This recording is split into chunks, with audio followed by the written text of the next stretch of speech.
SIC, le café de rétablissement, ce sont 8 ateliers qui sont proposés à des personnes qui ont été orientées par leur oncologue ou des soignants parce qu'elles ont terminé leur traitement intensif et parce on leur a annoncé une rémission, une guérison. Ces 8 ateliers, y participent 10 à 12 patients donc, qui ont été orientés.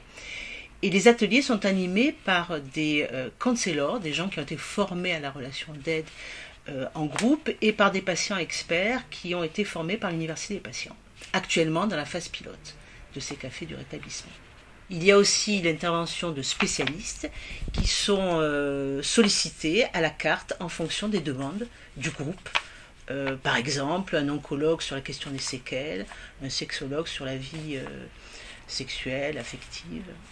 Voilà, des thèmes qui sont sollicités autour des 6 dimensions du rétablissement.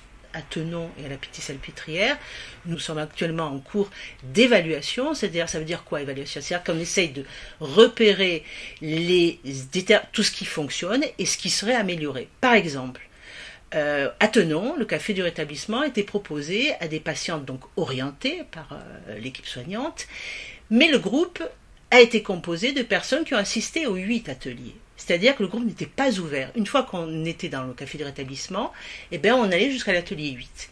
Il s'avère que dans le deuxième pilote qu'on a fait à la Pitié-Salpêtrière, les personnes ont été invitées, d'autres personnes ont été orientées en cours des cafés de rétablissement, c'est-à-dire à l'atelier 3 on avait une nouvelle personne, à l'atelier 4 on en avait une autre. Et en fait on s'est aperçu que c'était intéressant de ne pas être sur une seule modélisation. Donc on réfléchit actuellement, un des points d'évaluation, c'est est-ce que véritablement il n'y aurait pas finalement différentes manières de proposition de café de rétablissement, forme avec des groupes qui sont fermés dès le départ ou des groupes en ouverture. Donc voilà, c'est un peu ce qu'on fait actuellement, aussi sur la co-animation, c'est-à-dire véritablement qu'est-ce que ça veut dire co-animer avec un patient expert, un counselor, faire intervenir des personnes.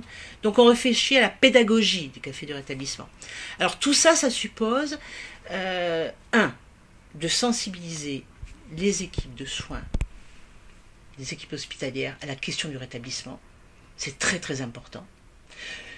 2, former des soignants qui le souhaiteraient et des patients experts à l'animation de ces cafés du rétablissement, donc café de rétablissement, 8 ateliers sur des thèmes, et bien entendu de développer, comme on l'a fait avec l'association Fight Club contre le cancer et Patients en réseau, de développer des partenariats avec des associations, parce que la vocation, c'est que ce sont ces associations qui vont développer en France et implanter dans des services hospitaliers des cafés du rétablissement.